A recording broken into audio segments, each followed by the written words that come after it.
Welcome back to Girls Next Level. We are here to talk to you guys this week about the Girls Next Door Unaired pilot. But before we get to that, we want to tell you what's coming next week. We got so many questions from you guys. So we are going to do a whole Q&A for you guys. Yeah, we've been getting all these great questions from you guys. Like the main one we're getting, and we'll answer this next week, is, wait, Hef had to pay rent on the rooms? I thought he owned the house. So we will explain that all in detail, down to the dollar amounts he paid next week, along with answers to all your other burning questions. And there's some raunchy ones, so it will be a tea spill for sure. Yeah, there are so many questions on here, and I'm actually anxious to get to them. Like, I can't wait to do this. Me too. It's going to be fun. And thank you for all the questions, all the submissions. If you're wondering where to ask a question, you can go to our Instagram page. It's at girlsnextlevel_podcast, and just ask a question under whatever our latest grid post is. All right. So now let's get into the pilot. And I really wish the pilot was available for more people to see, not only because they could follow along with the podcast.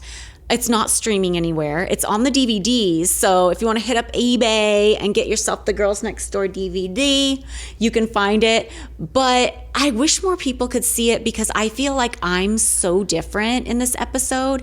And I feel like it's more of a fly on the wall look at what life was actually like at the mansion, rather than the Kevin Burns-ified, version that you see in episode 1. Right. By the way, Kevin Burns is the executive producer of Girls Next Door, and you'll probably be hearing his name a lot because you can't really discuss the show without discussing him.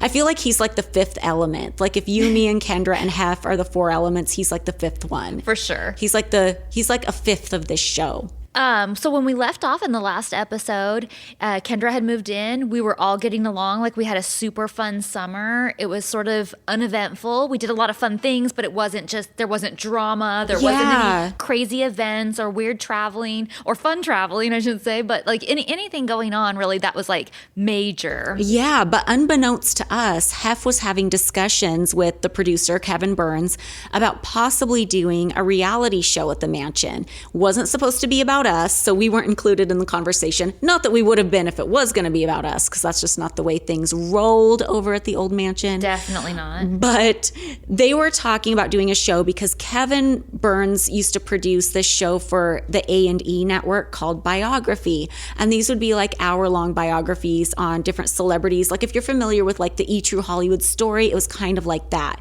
And years ago, he had done a biography on Hef, and Hef liked it so much and liked Kevin so much that they became really close friends. And Hef said, if I ever do a TV show, it has to be with Kevin.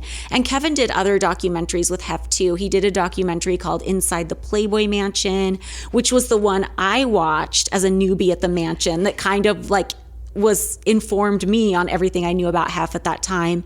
And he also did the Playboy 50th anniversary special, which we were there for. Mm-hmm.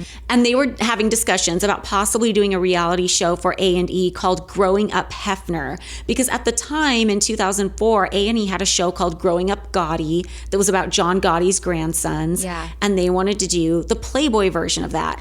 Yeah, because Hef's kids and wife, ex-wife or wife, whatever you want to say, they weren't legally divorced, lived right next door. And there was a gate adjoining the 2 properties. And so they would come over here and there. Mm-hmm. And Hef hated the idea, didn't want to do it, because they wanted Hef as a dad. They wanted Hef at PTA meetings and Hef helping with homework. And he laughed and said, they have no idea who I am. So the next step after that was they decided to do a pilot for the show, but instead of it being Growing Up Hefner, it was going to be called HEF'S World, and it was going to be about the staff at the mansion. So you would see Hef and you would see us, but it would be mostly about the staff. Right. And they kind of like defined it as like upstairs, downstairs. Like here's these like spoiled girlfriends, and here's these guests that come, and all these crazy parties and celebrities show up and everything. And what does the staff have to do to please all these people, from Hef to us to the celebrities to putting on these events? Yeah, and we didn't really know too much about it at the time that they were talking about it. We weren't told. I do remember them filming some stuff, though. Like, I remember them filming a staged scene where Bryant, one of the butlers, was tied up in a chair, and they were acting like he was a new butler and throwing food at him, like as a hazing thing. And I remember looking out, because the big front door of the mansion had like a little window in it, and I looked out at it. I was like, what is going on? And then Hef said, no, I don't want that, because I don't want to make it look like there's hazing going on with my employees. Weird. weird. Isn't that and strange? Talk about making shit up. I know. It's so bizarre. So A&E ended up turning down the show because they just, I don't know, didn't like it. I don't know what it was.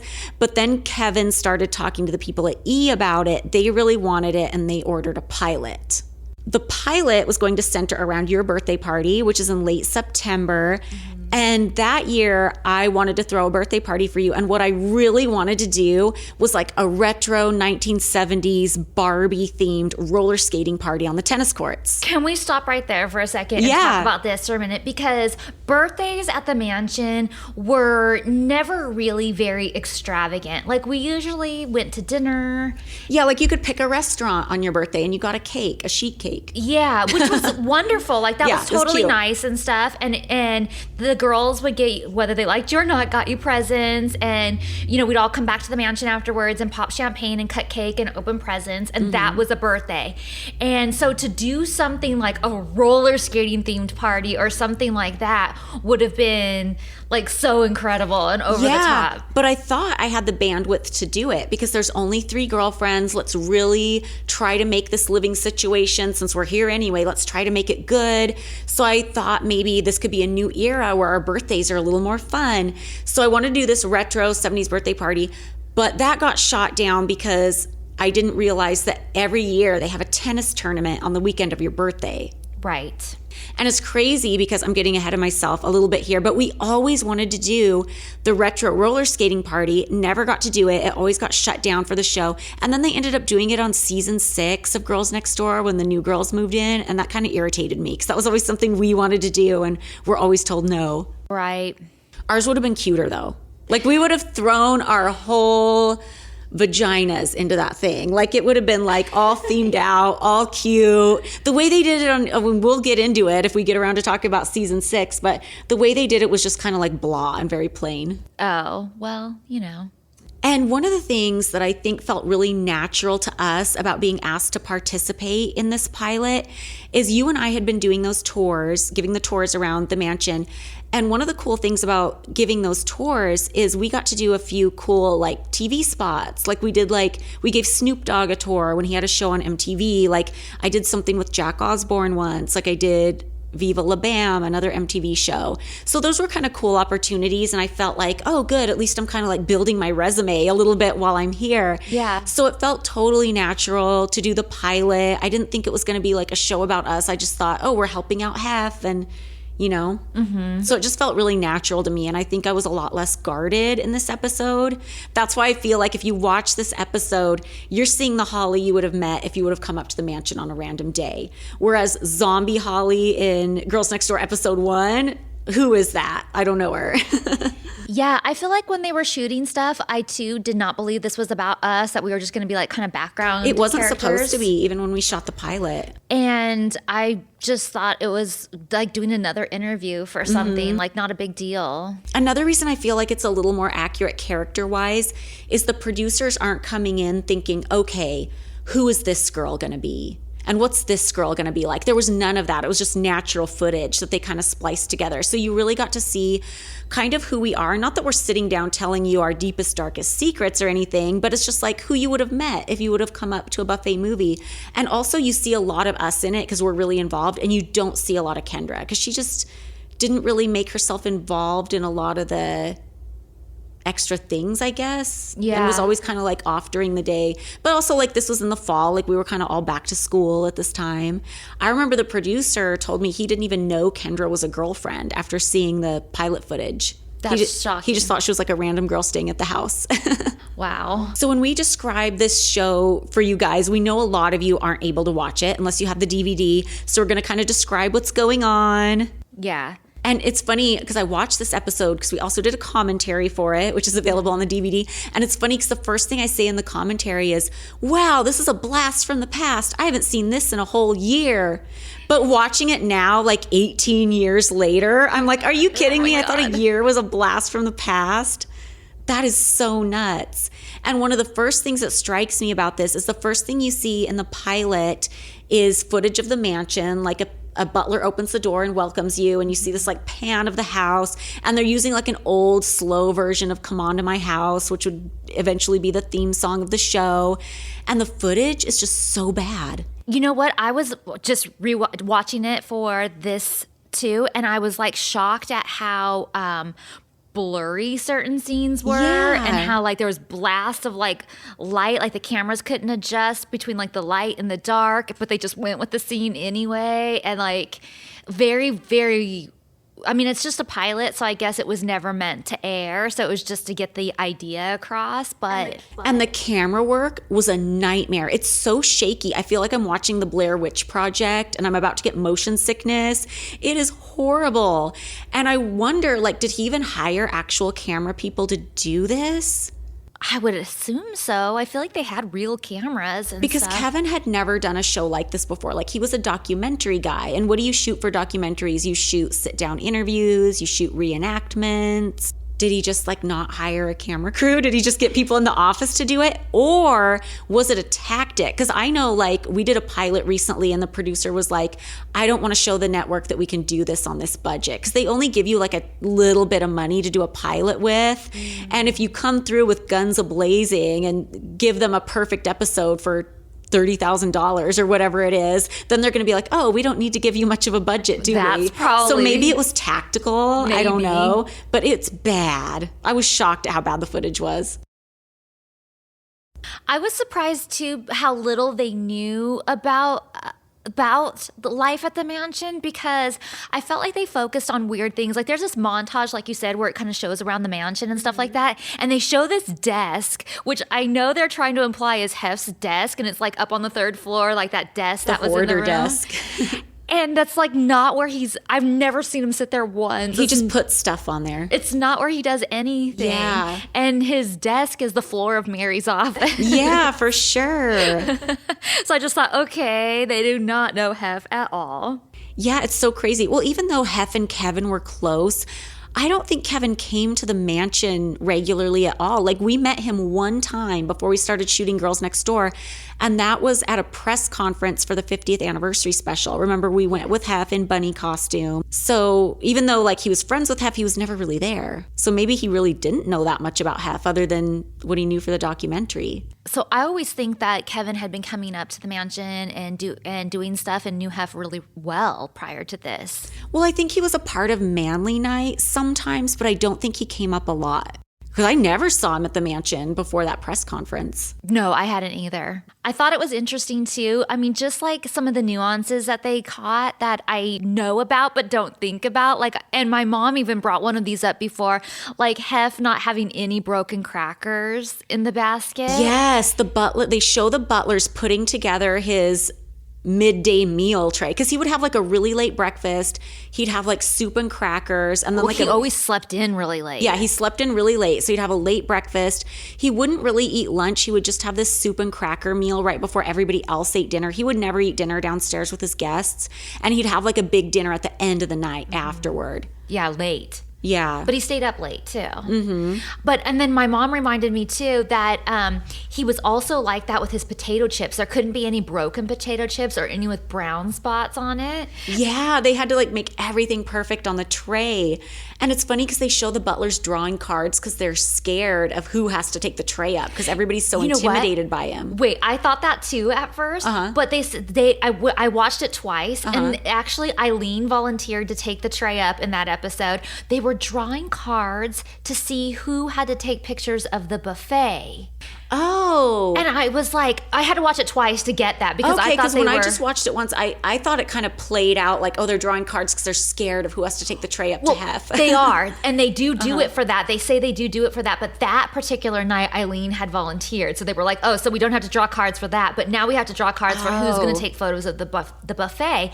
And I thought, that's so weird. And then I realized they're not just taking pictures of the buffet. It's whoever has to walk around the whole night and take pictures of everybody all night long at the buffet. Yeah. There's just really not that much. It's just a bunch of people like eating. Like, what is there to take pictures of? But you have to like still somehow capture the moment. Yeah, because HEF had photographers capturing everything, like every event at the house. Even if it was just a little dinner, people would come through and take pictures, which is nice for us because we got copies of the pictures and now we have this archive that we can refer back to for this lovely podcast. So yeah, so if I thank you. came down and sat down for dinner and was sitting next to Hef, they would like motion for me to sit, Take a picture, yeah. get closer to Hef, take a picture real quick. Or Hef would stand up and be like, "Come on, girls," and then we'd like take a picture, a pose picture together. And if somebody new showed up, like say Stacy or anybody walked in and like gave me a hug, they would be there to take a picture of it. Like it was just constant photos the whole time.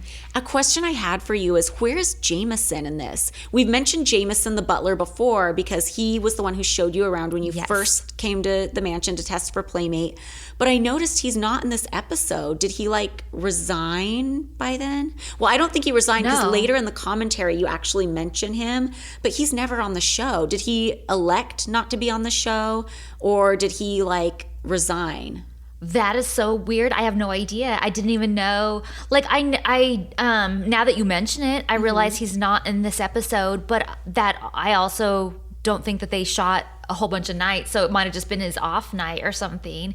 But I have no idea. I don't know if he was like on vacation or... Yeah, because I seem to remember Jameson resigning at some point when I lived there. I think it was closer to the end, but we never see him on the show, ever. Ever? Like any of the episodes? Never. One of the things they show on the pilot that I love, because it's something I've talked about in my YouTube videos before, and I wish I had a picture of it to share, is they show the cookie drawers in the kitchen. That's next to my notes Yes. too. So in the back of the kitchen, they have these giant drawers full of cookies. It was like something out of Willy Wonka, and they were fresh baked daily. Do you remember all the flavors? Oh my God, there were so many. There was like chocolate chip, oatmeal raisin. I think there was like a white chocolate macadamia nut. There's like the double chocolate. Peanut butter. It was like our own little crumble cookie. It was just like fresh baked daily, so good. Yeah. And what else did they have? So then like in the next drawer, they had these giant pans. And when I say giant pans, I mean like industrial commercial style pans. And one was full of brownies and the other one was full of Rice Krispie treats. Oh my God, I forgot about those. No, me and Angel used to call those bricks because they would like slice them off in the size of a brick. And they were like the softest, gooeyest. Yummiest. They weren't like the hard, nasty Rice Krispie treats that sometimes people make that have been sitting out for days. Yeah, they were so good. And weren't there like a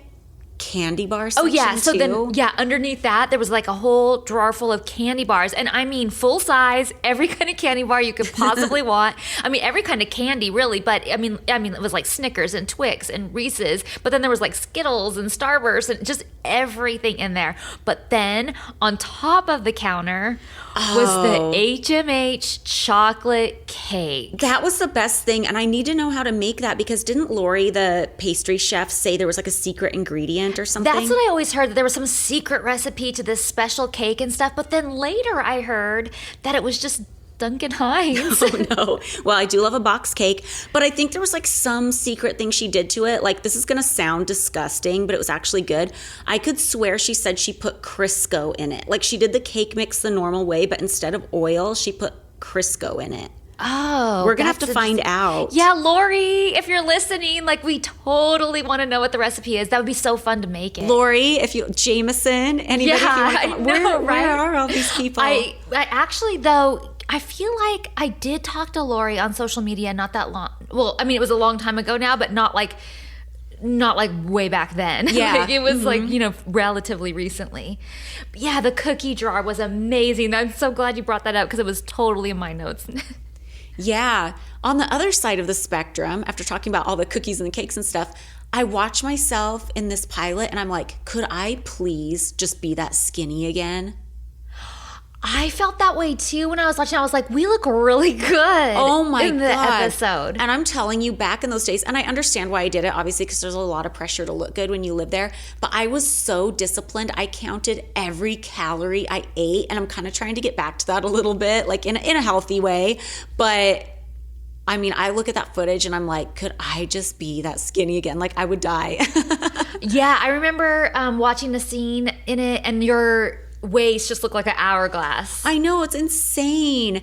And in the scene, I'm wearing like a yellow and green Playboy tank top, a candy necklace, and I'm wearing these super low-rise 2000s jeans. And I had customized them myself because I wanted them to look like jeans that Britney Spears wears on the Dream Within a Dream tour. They're like, they have slit up the sides, so they're kind of like boot cut, and they have like rhinestones on the bottom and rhinestones on the waist. And I still have them to this day, but there's no way I would ever fit in them. No way. I just have them like preserved in my archive. Well, never say never. I mean, it might happen. Actually, like, I wouldn't want to be that skinny. Like, I have a little bit more of a butt since I had kids, and I would like to keep that. But I'd kind of like to be closer to being that skinny again. It would be nice. Yeah, I there was one scene where I'm wearing just like a pink tank top and like black Playboy leggings. It's a workout outfit. So, and my makeup is all smeared like on my face. Weird. So, because I think I had just gotten done working out or something. And then they were like, oh, can you do a scene like looking at your computer or something or whatever. And I was like, okay, not knowing that my makeup is like smeared around my face and stuff. But I was like, oh, like my stomach looks flat. Like I look thin. I was like shocked because I don't remember thinking that at the time. I didn't think that I had a flat stomach or that I was skinny or anything like that. And I definitely was not counting calories. And I wasn't like crazy. You were really good about working out though. Like we can get into this more when we get to an episode that's like body issues and body dysmorphia, but you were like a pro at working out. You were like Barry's boot camp every day, hiking.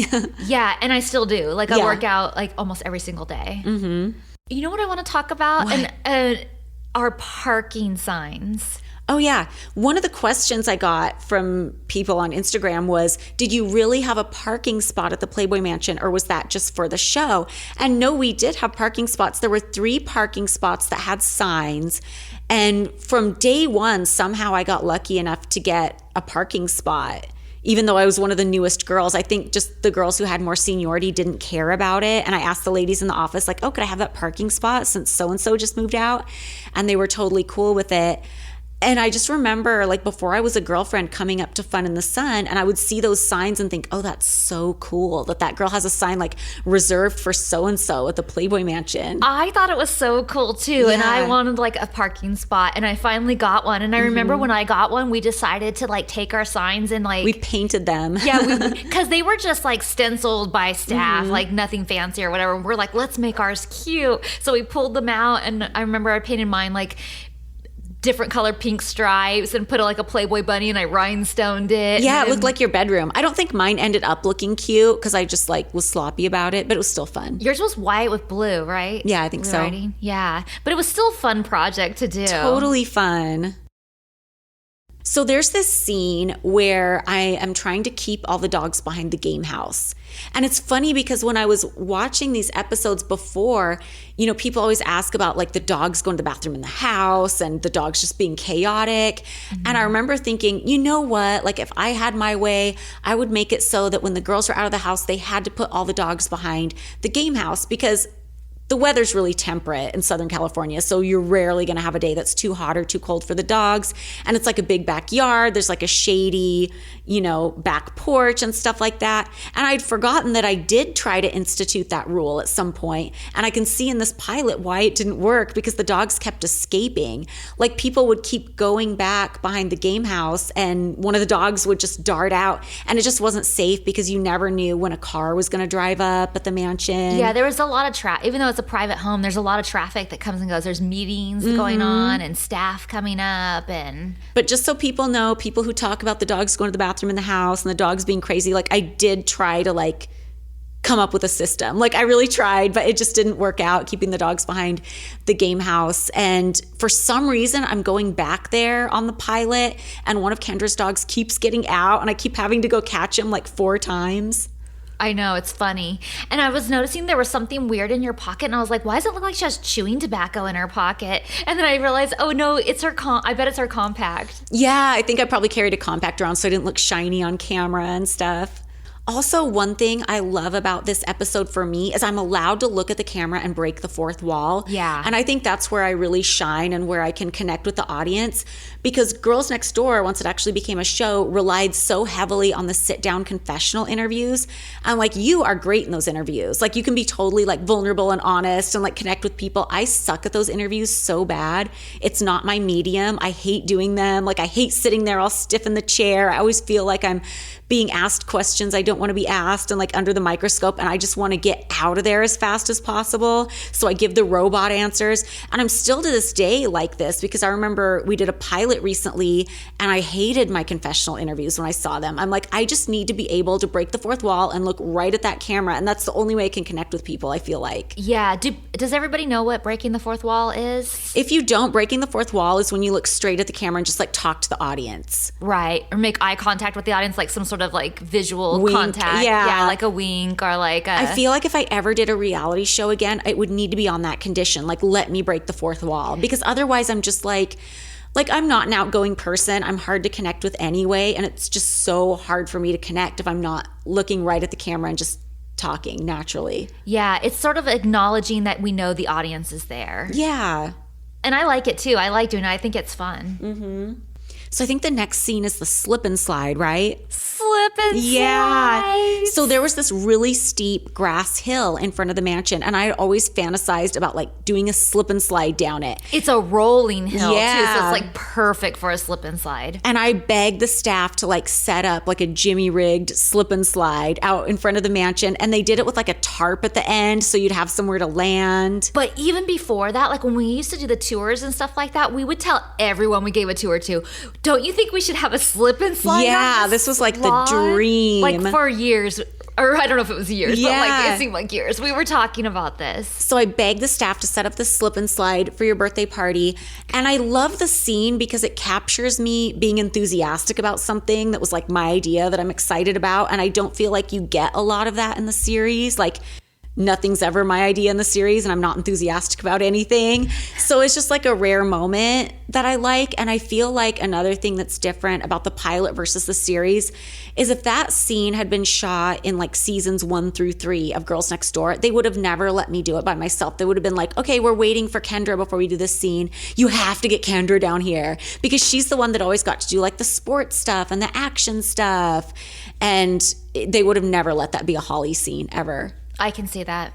But I like it that it was captured on the pilot. Yeah, it was. But I want to go back to the slides a little bit too, because they were so like bootleg compared to like, because not spoiler, well, I mean, spoiler alert, like we got really good ones Yeah, later in on. season 4, we get like these custom made inflatable slip and slides. But these were like the, Toys R Us boughten ones that you like they had to like nail them together. Yeah. And then like you said, there was just a tarp at the end. I think they put a few pool cushions behind it. Yeah. But like you're going so fast down that hill and you just hit that tarp, like just smack into Yeah. it. And it doesn't hurt, but it's definitely like a brutal ending. No, I bruised my butt doing it, but I didn't tell Hef because I didn't want him to say we couldn't do it. But didn't you hit it on something going down? I think so, and I removed whatever that was, but I just didn't tell anybody that happened because I didn't want him to say no. Yeah, you had a giant bruise. Yeah, it was bad. Although, to be fair, I bruise really easily, but, if I took one for the team to make the slip and slide happen, it's okay. But I will say we sped things up because they would put like a ton of baby oil down there, and then we would lube up with baby oil and like spray the thing with baby oil before we went down, and that made it super fast. Yeah. Like dangerously fast. Yeah, it was nuts. I'm kind of surprised they let us do it, honestly. I am too. And the slip and slides were so narrow for the speed that we were getting and the height. Like I really thought I was going to come flying like off to the side into the grass. And, Oh, like, yeah, get that was definitely a risk for sure. super grass burn. So after the slip and slide scene, I think it shows us walking across the street to the Playmate house. Yeah. The camera work is so shaky and our shoes are so loud because I'm wearing these plastic Pamela Anderson brand heels and our shoes are just so loud. I'm like, okay, so they didn't hire a cameraman. Did they hire a professional sound guy? I don't know. I don't think so.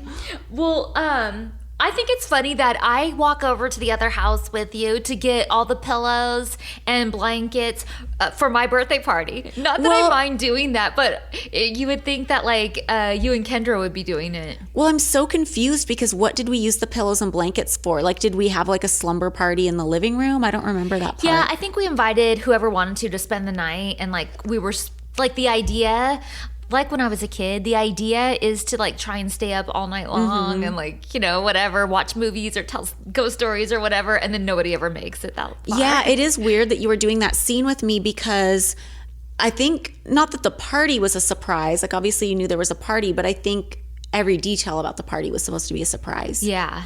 I think maybe it's just because maybe Kendra wasn't available and we had to have somebody. I mean, I didn't mind doing that. Yeah. I love being part of events and like planning things and being, but I just was watching that and I was like, that's weird that I walked over to help get the bedding and everything. Yeah, and I wondered when I'm watching this, where did that bedding come from? Did we take all the bedding off of every bed over there?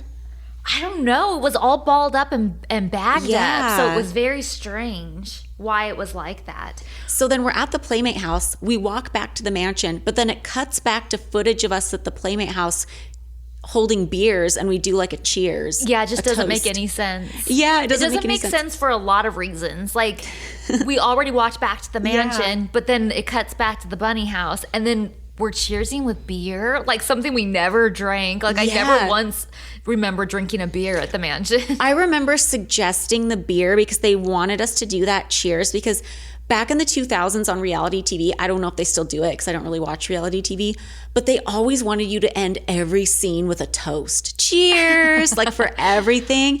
And I think I suggested the beers because it just seemed like ordinarily I would have just drank a water during the day, but it just seemed lame to like cheers with water. Right. So I think we had Coronas or something. You know, it's so funny. When I was watching that scene back and we're walking to the bunny house and I'm telling you this like spooky story that happened to me the night before about somebody like I thought was like following me over to the bunny house in their car. Ew. In the commentary version of it, you say, I'm in the middle of telling the creepy story and this guy is like flipping around and following me in the car and you go, ew, is it the creepy Baywatch guy? Wait, what? What does that mean? I don't know. I don't even know what Baywatch guy you're talking about. Well, there was a Baywatch producer who would come to the mansion events pretty regularly, but I don't remember him being creepy or following anyone. No, I don't know why it would be him. He was always a nice guy. But it turned out that it was just one of the mansion security coming to work. But I just thought it was so funny that was your first thought of who it might be. It must have been like a private joke or somebody that we named the Baywatch guy, because I know there were people around town we would see that we named like Poltergeist. Like we always had like private joke names for people. Like, but just the way you said it, wait, was it the Baywatch guy? it must have been something that was like going on at the moment that was real specific. And then in the commentary too, Kendra's like, why didn't you guys I would have just drove to get that stuff. Why didn't you guys drive over there? And I'm thinking back, looking at the scene and thinking, yeah, why didn't we drive to get all that bedding? Because it was so heavy. Yeah, I think maybe that was part of it though. Maybe it was the whole like lugging around doing an awkward chore when everybody thinks you're a spoiled blonde who has all this help. Maybe. Like, I can see myself thinking, ooh, this will be a better scene if we do it ourselves. But I also think that we had no idea how heavy these were going to be. Oh, for sure. No, I was... Comforter and pillows. Oh, lightweight. Yeah, I'll grab 3 of those. And then yeah, we halfway definitely down the didn't know, block, for sure. Dying. There was this scene, and it's Brian, Alea, and Mickey. Mm-hmm. And Mickey used to do like all the floral and balloons and like that kind of stuff at the mansion. And so it's in their office, and Brian Alea walks in, and Mickey's blowing up all these pink balloons and stuff. And Brian says to him, so I just talked to Holly, and she doesn't want any of these balloons. She doesn't want any of these balloons in the front of the house. She wants them. I can't even say it. What? I didn't notice this part. Oh, no. I hope this isn't bad. She doesn't want any in the front of the house. She wants them all on the roof. And Mickey goes, the roof! And you could just see the, like, fear and, like, freak out in his face. I have to go back and watch that because I don't remember noticing that scene, but I do have a note here that says, balloons are so cute, pink dolphins. So I think that was the only thing I noticed when I rewatched that scene. The balloons are so cute and there's pink dolphin ones. It made me crack up so hard. I had to pause it to just keep watching it over and over again because what he meant was you want them only in the dining room, like on the ceiling. Oh. Like in the ceiling, but he said she only wants them on the roof, and Mickey took that like so literally and said the roof, and you could just see the panic and the scare in his face. Oh my god! And I was laughing so hard I could barely get through it because it's something I would say. Like I would say, oh yeah, put all those balloons on the roof when I mean the ceiling, you know? And it was just so funny. I don't know if you guys watch it. I just thought it was like really funny. Oh my god, I hope a lot of you guys get to watch it because you know what? I'm going to put this in the show notes. It actually, half of the pilot, the first half of it is uploaded on YouTube somewhere. Oh. So I'm going to put that link in the show notes and catch it while you can, guys, because it's copyrighted material. So I'm sure somebody will flag it and they'll take it down at some point. But I will put that in the show notes so some of you can at least see like the first half of the pilot. And then after that scene, it cuts straight into your birthday party. No getting ready scene or anything. And that's a huge contrast to how Girls Next Door would be. Because on Girls Next Door, they would have shown us like getting ready in the rooms. The salon. And like all the prep. But it cuts straight to your birthday scene. We're in these weird like two-piece baby costumes that there's no explanation for. It just cuts straight to like us and our hairdos and our outfits. Right. And this party was actually a sex toy party. No, we weren't all spread eagle on the table with dildos up our asses. This is more like a quaint Tupperware party. Yeah. But it was still deemed too risque for E. Like after... Was it? Yes. Because after the pilot was finished, they said, you know, we can never air this because we can't show all these sex toys on the network. Because, like, we weren't doing anything with them. Like I said, It was like a Tupperware party, or there would be, like, funny games with the sex toys. And I remember I bought everybody, like, a gift certificate so they could all order something. It wasn't like people were being, like, pressured to buy things. But I just thought it was, like, kind of a funny thing for the birthday party. How did that even come about, the sex toy party? I know it was my idea, but I don't remember how I found out that like sex toy parties were a thing. Because you hire this company and they come and they bring all these like novelty like sex toys and like different lubes and stuff like that. And they like make a presentation and then you can like buy stuff. But I didn't want anybody buying stuff, so I got everybody like a gift certificate and like a gift bag. So they could like pick something out if they wanted. But they would have you do like funny games with the sex toys, not anything like risque or anything. But yeah, I don't remember how I heard about it, but I thought, oh, this will be funny. Right. It was funny. That's for sure. And I thought it would be great for reality TV, but apparently like too risque for E. And then they would like juxtapose us down there like drinking and doing these sex parties and these funny games with like dildos and things like that. Yeah. And then they would show Hef getting like his soup delivered to his room while he's watching like a French classic film from 1917 or something. Yeah, like that. It was so funny. And he makes a comment about like, oh, the girls all love shopping. And in the commentary, I say like how annoying that is because I hate shopping and I hate that stereotype. You've always hated shopping. You've always told me you hate shopping. And you know what's so funny? In Kendra's book, which we talked about in the last episode too, she talks about this trip that we allegedly took to the Beverly Center to all go shopping that Hef sent us on. And Kendra said, and we were all happy, you know, because Holly and Bridget love shopping. I hate shopping. The only time I ever like shopping is like if I'm browsing a Disney store at one of the parks or something like that. But other than that, I hate shopping. Like if I could buy everything online, I totally would. And it's just like a stereotype that annoys me. And Hef would always say, oh, all the girls love shopping. And he'd make that comment sometimes too, just in general, like around his friends. And I always remember being so annoyed because I hate shopping. And when they're showing Hef upstairs, you can see like the baby oil on the headboard. And I think there's dildos on the headboard, like just decorative ones. And those showed up in the actual show Girls Next Door. So apparently that wasn't too risque for E because I think nobody caught it. They didn't notice. Yeah, they didn't notice. But there's like all these like decorative dildos and like baby oil. Should I talk about the baby oil? So the reason he had baby oil on his headboard, and this is so gross, you guys, but Hef would use baby oil as lube. I do not recommend this. It is an infection waiting to happen. It's disgusting. I don't know what his hang up was with it. And it got to the point where I was constantly irritated by this baby oil because it throws off your pH. So you're constantly going to be like yeast infection and just all this whatever.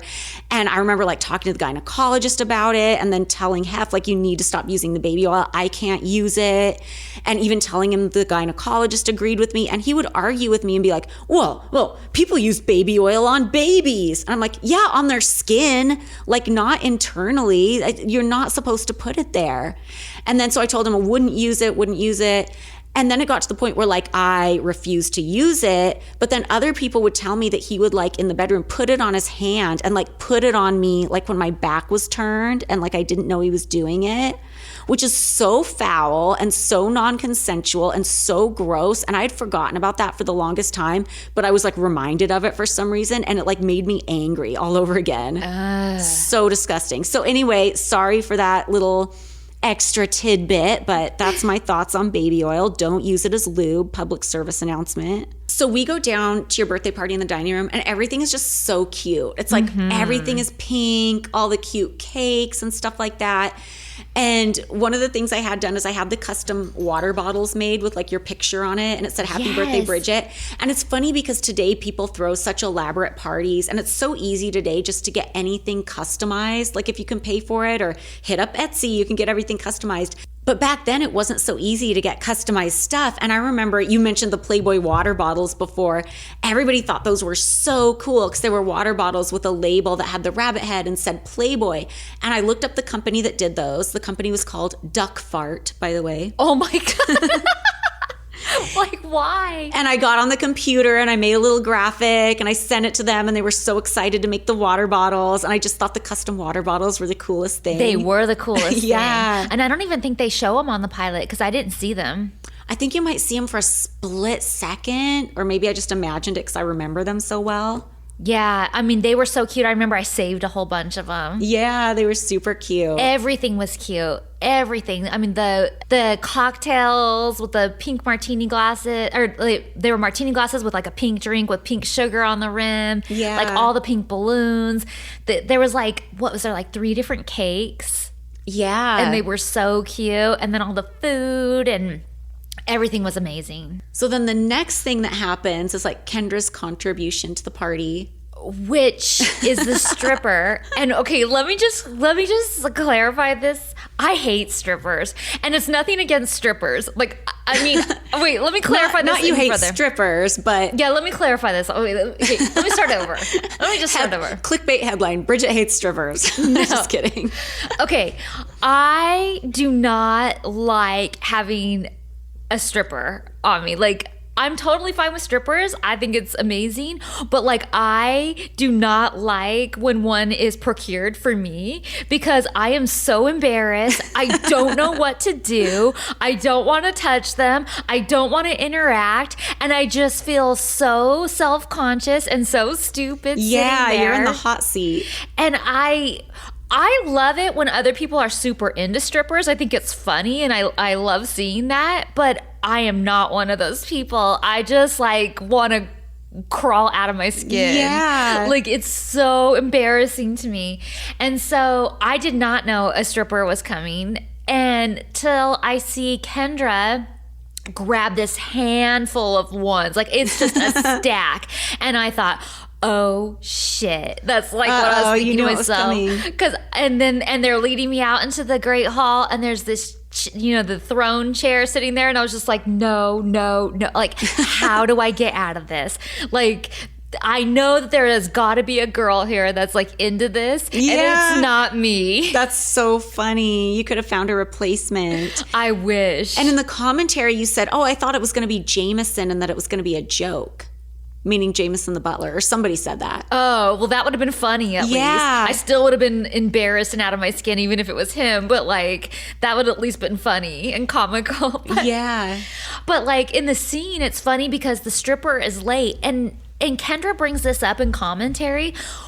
why is the stripper late? Like, he is coming to the Playboy Mansion. Right. Which has got to be a huge gig for him. Yeah. And it's being filmed, which they had to have told him ahead of time that it's being filmed for a TV show. Who is like, so, like, he was really late, too. And he didn't come prepared either because he was supposed to be a vampire and he didn't have a vampire costume, so he just did Zorro. Yeah, which I'm like, which what is random. This? Yeah, I found out after the fact that he was supposed to be a vampire, but I was like, Zorro? That's interesting. Yeah. And it's funny because when the lap dance is going on, there's this really funny shot from the back patio of one of the butlers like looking in and leering at what's going on. It is so creepy. It's not just one of the butlers. It's like the staff, like all the kitchen staff came out. All the staff is like standing on the side, so watching, which it's a funny scene, but it's extra embarrassing for me because I'm like, no, everybody's watching this and the stripper's like picking me up. Yeah, and extra funny for us to watch because the staff was really cool. Like, they weren't like that. Like, they weren't coming up and like, ooh, let's see what kind of action we can peek in on. But that's kind of what it makes it look like. Yeah. The shot is just so funny in the show. It's really funny. And it's funny in the scene, too, because Kendra is like, wait, there's just one stripper coming? I thought I picked 3. But what they had her do was pick out 3, like her top 3. Like they must have given her like a list or something and she picked out her top 3. But she thought all 3 were coming. So she was like, wait, there's just one? Oh no, that's so funny. So I was really nervous with this whole stripper thing going on too. I mean, not only because I'm personally like get embarrassed and like totally self-conscious about that kind of thing, but I was also wondering like, did Kendra get HEF'S permission on this? Because I didn't even think about that. Yeah, I could not fathom that HEF would approve this because like HEF was like super strict about no guys coming to the mansion. There was only a few. Yeah, he had like his older guy friends. Right. And then there were a few kind of younger guys, but they were clearly people he didn't feel threatened by. Right, or they were like playmates' husbands or like somehow like not a threat to him. And even a playmate husband, like that was a rare get. It was usually somebody who he didn't feel threatened by and he kind of got to know, or if the playmate was like married to a celebrity. But not even every playmate was like guaranteed to be able to like bring their husband to a party. No, definitely not. So I was like, did this get approved? Like in my head, I'm thinking it has to be because there's no way HEF is going to like allow this without knowing. I feel like maybe it didn't though. See, that stresses me out even in hindsight now because like if HEF would have walked down and seen this, I feel like the shit could have hit the fan. He would have been like, ha, ha, what the fuck is going on here? Yes. And he would not have been, he might have laughed, but he would not have been But it happy. would have been like the facetious laugh. Yeah, like everybody's getting grounded right now. Yeah. Like that's what I would have felt like. I mean, I would be surprised if Kendra got permission. I'm honestly surprised she even knew she had to tell the gate that he was driving up. Well, she probably didn't do that. That's probably why Brian he was actually late. That's probably why he was late. She didn't realize until the last minute and started to go around asking, like, where's the stripper? That she had to tell somebody. I am curious when HEF even found out about the stripper. Like, did he not know about it until he saw the footage? That's what I'm curious too. Like, I feel like that is a very big possibility, and then he would have nobody to be mad at but the producer. Yeah, because I don't think he came down at one point to see us go down the slip and slide, right? But that wasn't until later. But one thing that might be surprising to some people is he wasn't even fully on board for the sex toy party. Not that he had a problem with the sex toy party, but he was dogging me because it was kind of like a Tupperware party. And I know that's like an ancient reference. So if you don't know what a Tupperware party is, that was these things that housewives used to do in like the 50s through the 70s, where like they would go to each other's houses and bring like samples of Tupperware products and be like, oh, you can buy this one, you can buy this one. And then people would place an order. So that's kind of what the sex toy party was. But obviously I didn't want anybody to feel like they're being sold or have to like buy anything. So I bought everybody a gift certificate for their gift bag out of my own money. And I told HEF ahead of time, this isn't like a sale thing. Like nobody has to buy anything. Like I'm giving them gift certificates. But he had this kind of like a typical male thing, but he had this weird thing where he would forget stuff that you told him. Yeah. Not in an old age way. Like he was had perfectly capable mental faculties. But it was kind of that thing where you tell him something and then he would act like he never heard it 3 days later, which was so frustrating, especially when you're living in this situation where you can get in trouble for anything. It feels like a lightning strike to your heart. Like you already got up the guts to clear this thing 3 days earlier, and then he's acting like he's never fucking heard it before, and you're like, oh shit, am I gonna be in trouble? So he was like dogging me. He came down to the sex toy party for a little bit and he gave me like a really dirty look and he's like, are you selling people stuff? And I'm like, no, I already told you I got everybody a gift certificate. Like nobody, like the people who were coming and putting on the sex toy party, I'd already told them I'm doing gift certificates. Like nobody's going to order anything.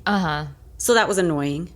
It was just crazy to feel like you might get in trouble, even when things you think are prearranged, you know, or should be prearranged. Yeah, it just contributed to the whole like walking on eggshells feeling that I always had, which if you're wondering why I'm such an uptight bitch in this show, that's part of it, guys. And then after that scene, we go down the slip and slide at night. Everybody goes down the slip and slide. It was so much fun, but it was so freezing. Cold. And we're going down the slip and slide with our shoes and socks on, which is really weird. At least I am. Yeah, I know, I did too. Well, I think I took weird. the shoes off only because I was worried about them puncturing something, but I definitely still have my socks on. Yeah. And I remember when we did that scene, somebody said, should I go head first or should I go face Amber first? asked that. And Hef goes, only if you don't care about your face. But why would she want to do that? Like, you see how hard everybody's hitting. Why would you want to go face first? You will break your neck. Yeah. Like, literally. And one thing I remember is after Hef made that comment, he said to you, you know, one thing that would be great if we got a show is we're really funny. And you said, well, I don't know if everybody will think we're funny. I think we think we're funny. And he goes, oh, I know I'm funny. Oh my God. So hilarious. It's funny too because there was a scene that was totally out of order. Like it shows us it shows you guys trying to stall because the stripper is late.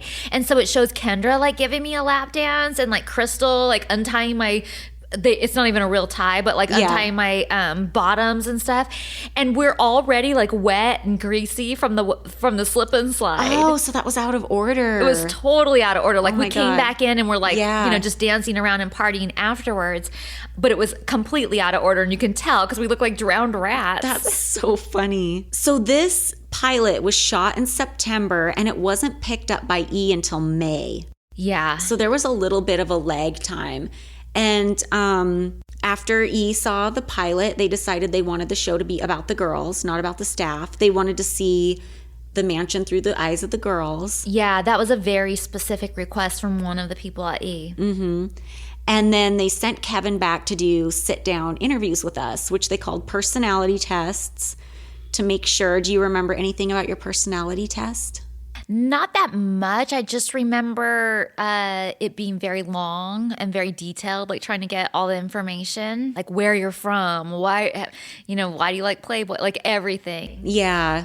They shot Kendra. She was wearing a jersey and she was down in the Mediterranean room. I think yours was shot in your room. Yes. Mine was shot in the library. And I remember doing that interview. And I remember Kevin asked me, because Kevin did the interviews. So this was like the first time we'd had any real sit down time with Kevin because we'd only met him once in passing. And this makes me laugh. I remember him asking me, when did you realize that you were beautiful? Did he ask you that? I don't remember that specific question, no. I just remember going, I'm not beautiful. I made myself beautiful. And later on, he would tell me, and I don't know if he's just blowing smoke up my ass or what, but later on, he would tell me, when you answered that question, that's when I knew we had a show. Because I think from that answer, he thought, okay, this bitch has severe dysmorphia, or she's entirely made up of plastic surgery, or she's hyper aware of what's going on around here, something. I think he just thought this bitch is a nutcase in some way or other. Like, I can get a reality show out of this. And I remember after we filmed that and learned that the show was going to be about the girls, I remember in October, we did the AIDS walk, which we did every year. Mm-hmm. And I just remember being stressed and depressed around that time. And I remember having this long conversation with you about how worried I was about the show and how I didn't know what it was going to be and how it was going to affect us. And I thought maybe it could be a good opportunity, but I thought the best thing that could possibly come out of it was, well, maybe if we do a season of a reality show, Hef will think we're famous enough to put us in the magazine. Like, I thought maybe the best possible thing that could come out of it is maybe we'd get a pictorial or something.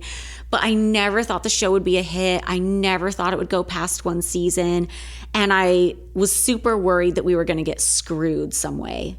Because I think that's just what I had been used to at the mansion, is like getting my hopes up and nothing ever panning out.